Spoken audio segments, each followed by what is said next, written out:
ಶಾಮನೂರು ಶಿವಶಂಕರಪ್ಪನವರು ದಾವಣಗೆರೆಯಲ್ಲಿ ಅನೇಕ ವಿದ್ಯಾಸಂಸ್ಥೆಗಳನ್ನು ಆರಂಭಿಸಿದ್ದಾರೆ. ಇಂಜಿನಿಯರಿಂಗ್, ಮೆಡಿಕಲ್ ಕಾಲೇಜುಗಳ ಜೊತೆಗೆ ವಿಶ್ವರಾಧ್ಯ ಕ್ಯಾನ್ಸರ್ ಆಸ್ಪತ್ರೆಯನ್ನು ಸಹ ಪ್ರಾರಂಭ ಮಾಡಿದ್ದಾರೆ.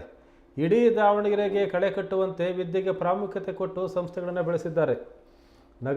ನಗರಸಭಾ ಸದಸ್ಯರಾಗಿ, ಅಧ್ಯಕ್ಷರಾಗಿ, ಶಾಸಕರಾಗಿ ಹಾಗೂ ಮಂತ್ರಿಯಾಗಿ ಸೇವೆ ಸಲ್ಲಿಸಿದ್ದಾರೆ ಅಂತ ಅವರ ಸೇವೆಗಳನ್ನು ಸ್ಮರಿಸಿದ ಕಾಂಗ್ರೆಸ್ ಪಕ್ಷದ ಹಿರಿಯ ರಾಜಕಾರಣಿಗಳು ಶಾಮನೂರು ಶಿವಶಂಕರಪ್ಪ ಅವರಿಗೆ ವಿರೋಧ ಪಕ್ಷ ನಾಯಕ ಆರ್ ಅಶೋಕ್ ಸಂತಾಪ ಸೂಚಿಸಿದ್ದಾರೆ.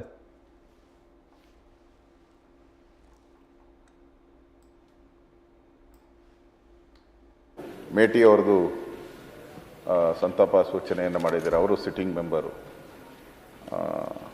ಇವರು ಶಾಮನೂರು ಶಿವಶಂಕರಪ್ಪನವರು ಅಷ್ಟೇ. ಅವರೆಲ್ಲರಿಗೂ ಮೊದಲಿಂದಾನೇ ಹೇಳ್ತಾ ಇದ್ರು, ನಾನು ಕೊನೆವರೆಗೂ ಅವ್ರು ಯಾವಾಗ ರಿಟೈರ್ಡ್ ಆಗ್ತೀಯ ಅಂತ ಹೇಳಿದ್ರೆ, ಇಲ್ಲ ನಾನು ಬದುಕಿರೋವರೆಗೂ ನಾನು ಅಧಿಕಾರದಲ್ಲಿ ಇರಬೇಕು ಅನ್ನೋ ಮಾತನ್ನ ನಿಲ್ತೀನಿ ಅಂತ ಹೇಳ್ತಾ ಇದ್ರು. ಇನ್ನೊಂದು ಎಲೆಕ್ಷನ್ ನಿಲ್ತೀನಿ. ಹೌದು, ಇನ್ನೊಂದು ಈಗಲೇ ಅವ್ರಿಗೆ 95 ವರ್ಷ, ಇನ್ನೊಂದು ಎಲೆಕ್ಷನ್ ನಿಲ್ತೀನಿ ಅಂತಲೂ ಕೂಡ ಹೇಳ್ತಾ ಇದ್ರು.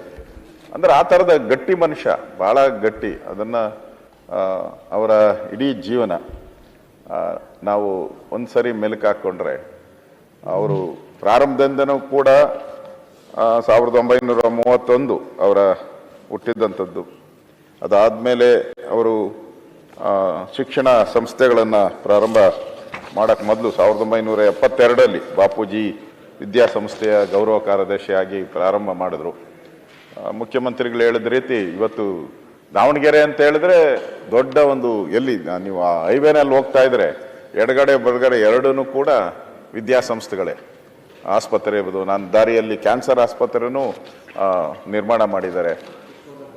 ವಿಶ್ವರಾಧ್ಯ ಕ್ಯಾನ್ಸರ್ ಆಸ್ಪತ್ರೆಯನ್ನು ಪ್ರಾರಂಭ ಮಾಡಿದ್ದಾರೆ.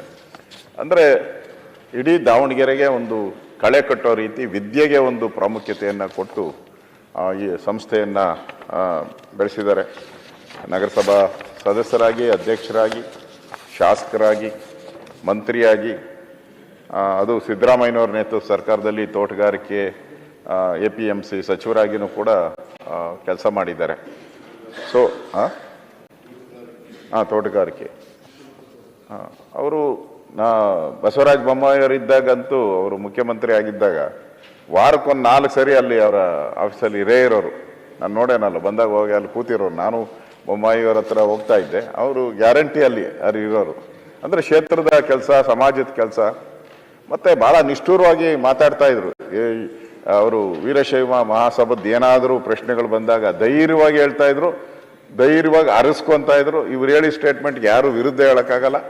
ಆ ಥರದ ಒಂದು ಸೀನಿಯಾರಿಟಿ, ಆ ಸಮಾಜಕ್ಕೆ ಮಾಡಿದಂಥ ಸೇವೆ ಆಧಾರದಲ್ಲಿ ಯಾರು ಕೂಡ ಇವರಿಗೆ ಪ್ರತಿರೋಧ ಹೇಳುವಂಥ ಪರಿಸ್ಥಿತಿ ಇರ್ತಿಲ್ಲ. ಆ ಥರದೊಂದು ಸ್ಟೇಚರ್ ಇದೇನು ಒಂದೇ ದಿನಕ್ಕೆ